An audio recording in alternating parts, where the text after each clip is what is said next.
Ang Ginoo manaa kaninyo. Manausab kanimo.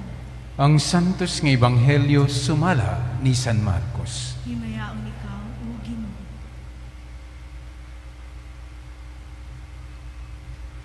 Si Jesus mingon sa iyang mga tinunan, pagbantay kamo sa mga magtutudlo sa balaod nga gustong magsuroy-suroy, nga nagsulob og mga bisting tag-as ug buot yukbuan sulod sa mga merkado. Nga nagpili sa mga lingkuranan nga linain, sulod sa mga sinagoga ug mga dapit nga labing maayo sa mga kumbira. Nanlupig sila sa mga byuda ug nangilog sa ilahang mga katigayunan, ug unya nagpasundayag ug tag-as nga mga pag-ampo at tubangan sa mga tao. Labi pang makalilisang ang ilang mga silot. Samtang naglingkod si Jesus duol sa panudlanan sa templo, naniid siya sa mga tao nga nanghulog didto sa ilahang mga halad. Daghang dato ang nanghulog ug daghang kwarta. Unya miduol sa hulganan sa halad ang usa ka byudang kabus ug mihulog og duha ka dako. Gitawag ni Jesus ang iyang mga tinunan ug giingnan, labaw pa sa mga gipanghulog sa uban ang gihulog ni ining kabus nga byuda. Kayang uban mihulog man sa sobra sa ilahang bahandi, apan siya bisan sa iyahang kakabus mihatag sa tanan nga iyang gihatag ang tanan nga iyang gisaligan aron mabuhi. Mga kaigsunan, ang maanindot nga balita alang saton kaluwasan. Dayon ikaw, O Kristo. Lingkod ang tanan sa makausap pa, maayong hapon diha ninyong tanan. Ug hinaot paunta, mapadayon na ang paggaan sa atong mga IATF level sa panahon sa pandemya. Ug kita sa kanunay makabalik na sa normal nato nga kahimtang. Ayaw gyud pagkumpiyansa ha, pabilin gyud mo sa depensa, no? Ampingi ang atong tagsa-tagsa kakaugalingon, labi na ang mga bata. Mga kaigsunan, santos ng ebanghelyo dunay gipamulong didto ug gihalad niya ang tanang iya. Gihatag niya ang tanan nga iyang gisaligan aron mabuhi. Mao ni ang pulong sa atong Ginoong Hesukristo sa dihang gikahimot-an niya ang usa ka byudang kabus nga mihatag og duha ka dako didto sa hulganan sa halaran. Balikan nato ang pagsugod niining santos nga ebanghelyo diin taod, no? Iyang gipunting ang malinlahong buhat sa mga Pariseyo ug sa mga Saduseyo ug uban pang mga magtutudlo sa balaod. Kining mga Pariseyo sa kasamtangang kahimtang, kung karon nato na siya susihon, mao ni ang mga pari, mao ni mga kadagkuan sa mga kaparian, mga kadagkuan sa mga magtutudlo sa balaod. Ug kini sila mga Pariseyo susama sa katungdanan sa usa ka pari, sila mao ang gitahasan sa katilingban nga imaymay ang pagtulunan kabahin sa Ginoo. Sila unta ang iwag sa kaluwasan, susama sa role o sa katungdanan sa daghang mga kaparian karon. Pansubo pamalandungon ang ilahang katungdanan isip mga Pariseyo, Saduseyo, nahimo naman hinuon malinlahon, nahimo naman hinuon nga kanang gitawag nato og puno sa pagpangilad, puno sa pagpangduot, pagpanglupig. Labi na sa mga kabus, susama sa mga byuda. Extreme ang gibuhat sa atong Ginoong Hesukristo. Kay ang mga Pariseyo ug mga Saduseyo, hulagway man siya sa pangatungdanan. Hulagway man siya sa mga makaingon kitag adunay responsibilidad sa katilingban. So kung maingon kitag hulagway sa nangatungdanan, dili lang ang mga Pariseyo ug Saduseyo ang gitumbok sa atong Ginoong Hesus, kundi hasta kadtong mga nagdumala sa katilingban ug nagpuyong adunay kaakuhan. On the other hand, ang mga byuda. Ang byuda, malamang babae. Pero gusto natong ipakita din babae nga sa panahon sa atong Ginoong Hesukristo, sila mao ang secondary citizen. Mas taas kanila ang mga kalalakinan. Gani, daghang mga amahan ang gusto nilang magkaanak, dili babae, puros gyud na lalaki. No? Lalaki. O subo pang malandungon, once na nabiyuda ka, ikaw pa'y sadaan sa pagkamatay sa imong bana. Moingon sila, tingali ang imong kaliwat, sadaan ang imong kaliwat, adunay sumpa, mauna namatay ang imong bana. Grabe pod. No? Ingon ana. Usa, nag-ilaid ang byuda sa kahimtang. Apan nakita nato dinhi ang byuda pa nga hugot nga nagkinahanglan og panginabuhian, siya pa naman hinuon ang mihalad og duha ka dako. Oo, mihalad ingon sa atong Ginoong Hesukristo ang ubang mga arang-arang, apan mas gikahimot anya katong balo, katong byuda nga mihatag sa tanang iya, ang tanang iya nga unta alang pa sa iyahang panginabuhian. Dinhi nato tan-awon ang atong kahimtang, mga kaigsuonan, nga mga pahinumdom sa Ginoong Dios. Bati ko, mga kaigsuonan, katong pulong bitaw nga ang tanan ihalag ngadto sa Dios. Unsa may naa natong tanan? Una sa tanan ang kinabuhi. Ikaduha ang imong panahon, atong panahon. Ikatulo ang atong kaalam. Ikaupat, butang na nato ang mga bunga sa atong singot, ang mga bunga sa atong pagpaningkamot. Yapil na nato hasta ng atong kaabtik ug mga kahanas ug kahibalo. Kining tanan nga daw makaingon kitag naa sa atoa, dili di ay ni ato. Gasa nga gihatag sa Dios dinhi kanato. Gasa nga ania kanato. Bisag makaingon kita, ako may hinungdan niini nga nung nakabaton man ko niini, then asa man di ay agikan ang imong kinabuhi. Di ka makaingon rang, gipanganak man ko sa kong ginikanan, mobalik na punta asa man gikan ang kinabuhi sa imong mga ginikanan, and so forth and so on. So ultimately, diha sa diwa sa tong pagto, ang tanan nga niya nato gikan sa Dios. Ang pangutana, kining tanan nga niya kanato, kining mga bahandi, kining mga katigayunan, kining atong kinabuhi, kining atong kaalam, kahanas ug kaabtik, giunsa man nato kini paggamit samtang mga buhi pata. Giunsa man nato kini pagpahigayon diha sa atong mga pangatungdanan, diha sa atong mga kaakuhan samtang buhi pata. Bati ko ang gustong ipahinumdum sa atong Ginoong Hesukristo, labi na sa pulong nga iyang gibuhian, gihalad ang tanan nga iya. Bati ko, kanabitaw,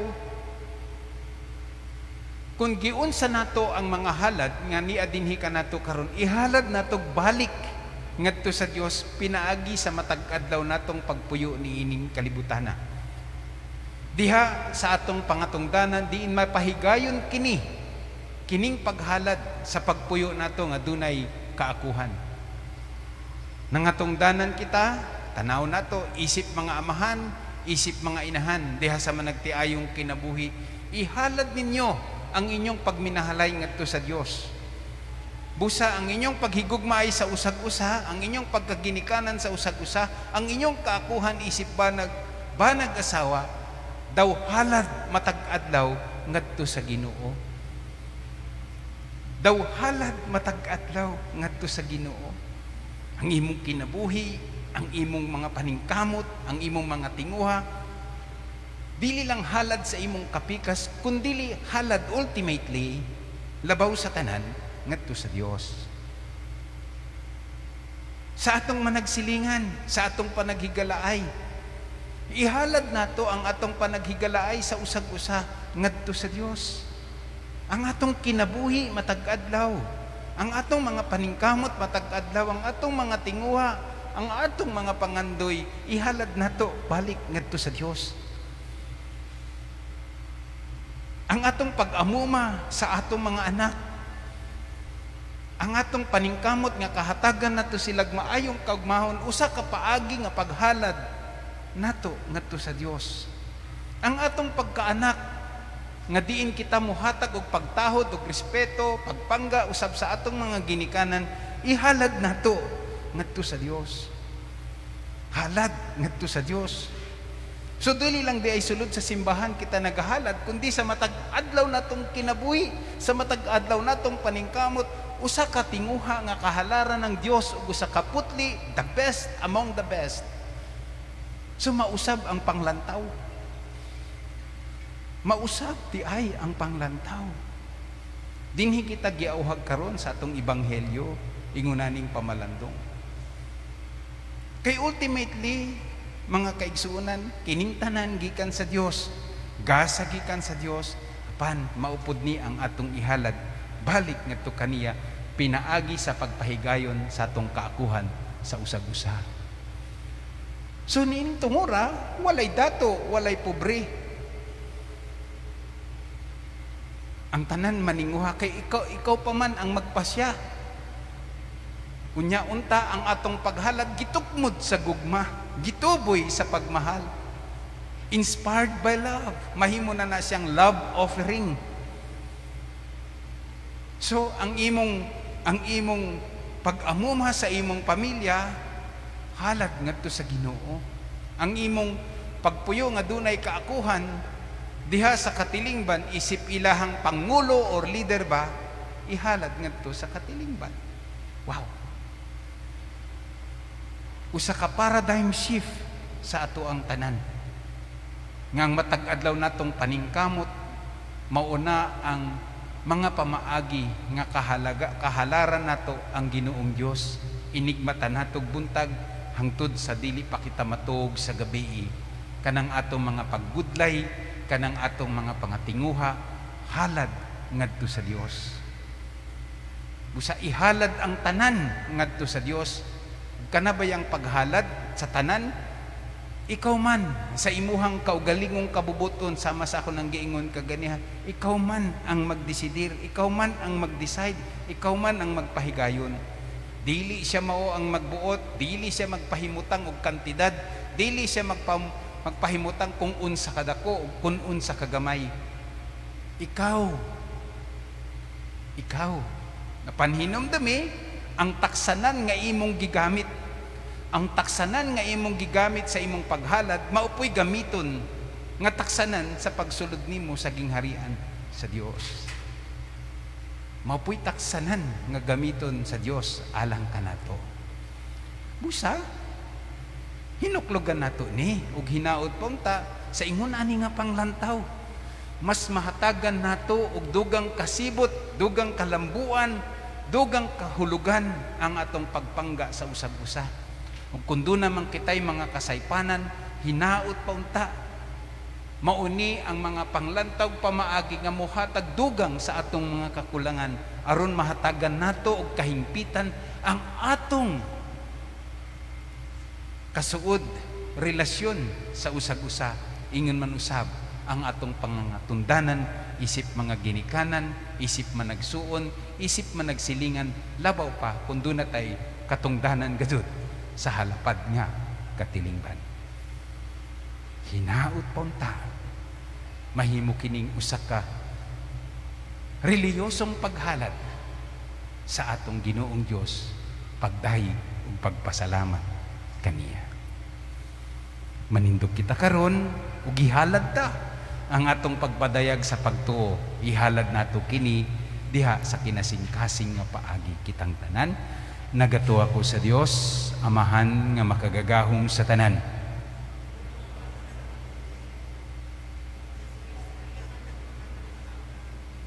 Ipanangkon sa lalang sa Espiritu Santo, gihalak ni Maria nga Berhen, isakit sa sugo ni Poncio Pilato, gilansang sa krus namatay. Nikumsat sa mga minatay, Si katulungan, ibanhaw siya. Sa kasalangit, naglingkod sa tuo sa Diyos, Amahan ng mga gawong sa tanan. Mubalik siya aron. Mubalik siya aron paghukom sa mga buhi o sa mga minatay.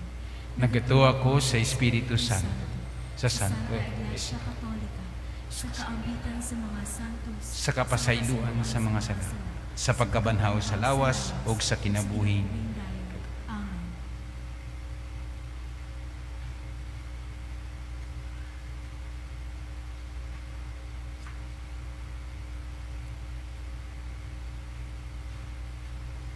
Mga kaigsuunan, ang byuda dito sa templo mihatag sa tanan niyang gihuptan ngadto sa Ginoo.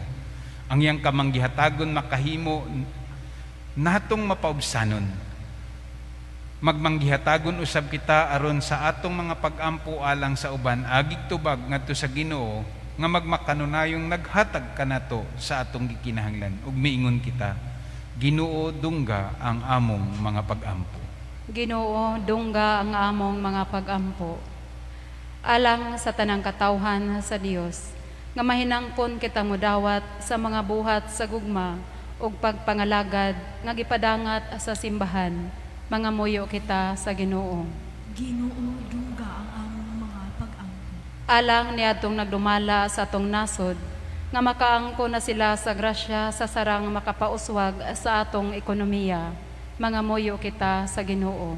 Ginoo dungga ang among mga pag-ampo.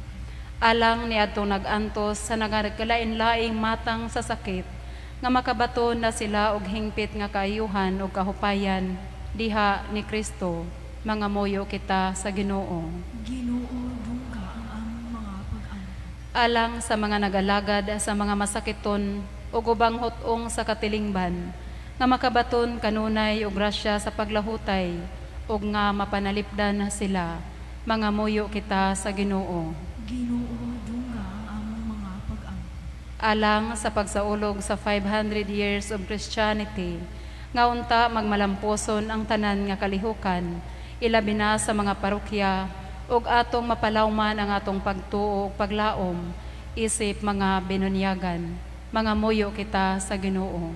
Ginoo dungga ang among mga pag-ampo.